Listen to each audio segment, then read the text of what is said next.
How Indian Territory got a fort in southwestern Oklahoma. Hello, my amazing friend. Welcome to Okie Lore. I'm Sue Merriam. The Kiowas were an indigenous tribe who originally lived near Yellowstone. They called it the place of the boiling water, and they would describe how dangerous it was.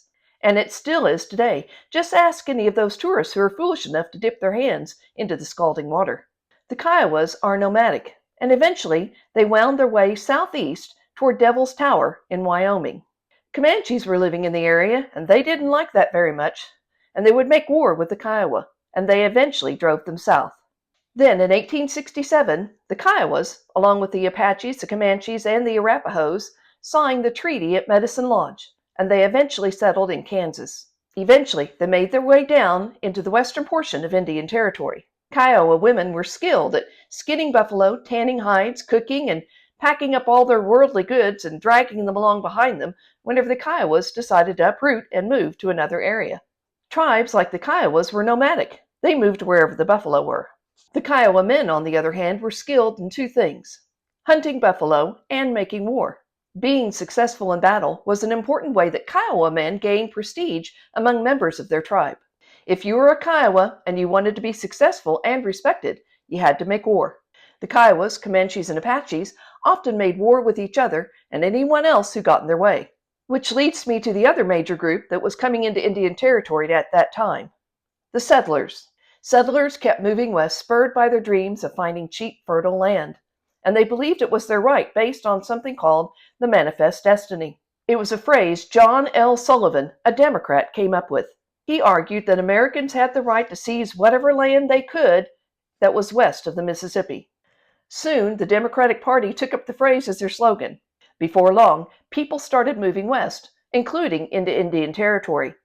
Mixed together settlers who believed that seizing land was their destiny, and Native American tribes who made war for any reason whatsoever, and you soon found yourself in hot water. Different tribes began making raids on settlers and making their lives miserable. They'd steal livestock, mules, and horses, kidnap women and force them to become their wives, and scalp any man that stood in their way. Soon, people were writing to Washington demanding that something be done. Fort Supply had already been established in the northwestern portion of Indian Territory, but there was no protection for people living in the southwestern part of that area. Colonel Benjamin Grierson to the rescue. Now, Benjamin Grierson seemed as unlikely a soldier as you could imagine. When he was 8 years old, a horse kicked him and nearly killed him. After that, he developed an absolute hatred for all horses. He was a music teacher who taught the piano and was also a partner in an unsuccessful mercantile business. When the Civil War broke out, he wanted to do his part, so he enlisted as an aide-de-camp, which is sort of like a secretary or an assistant to an officer. But his potential was soon recognized, and he was eventually placed in charge of a cavalry troop, despite his fear and loathing of all horses. He distinguished himself during the Civil War, and afterwards decided to stay on with the army. He led the 10th Cavalry, and eventually wound up in Indian Territory. He had sympathy for the Native Americans in the area, and he also encouraged the Buffalo Soldiers, who were the African Americans who joined the army. In 1868, Grierson was assigned the task of finding the right spot for the new fort that would be built in the southwestern part of Indian Territory.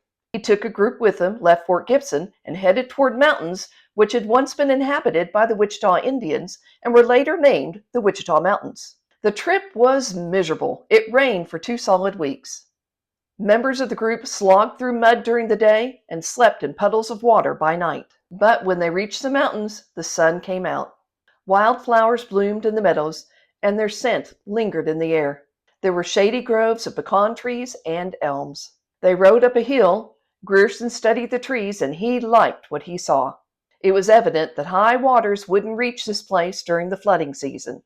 There were plenty of pastures for the horses and sparkling creeks nearby.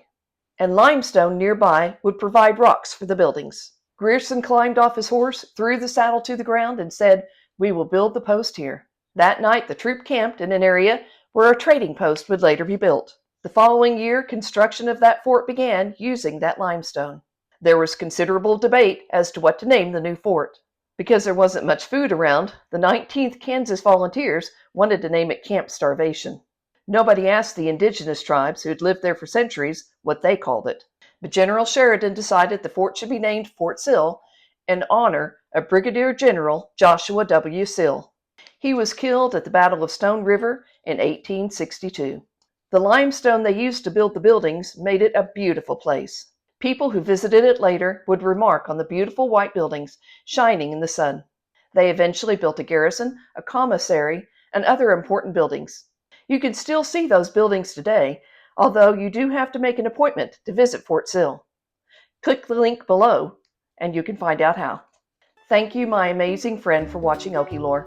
I'm Sue Merriam. Click the like button, subscribe if you haven't already, ding the notification bell so you never miss another episode, and I'll see you in the next one.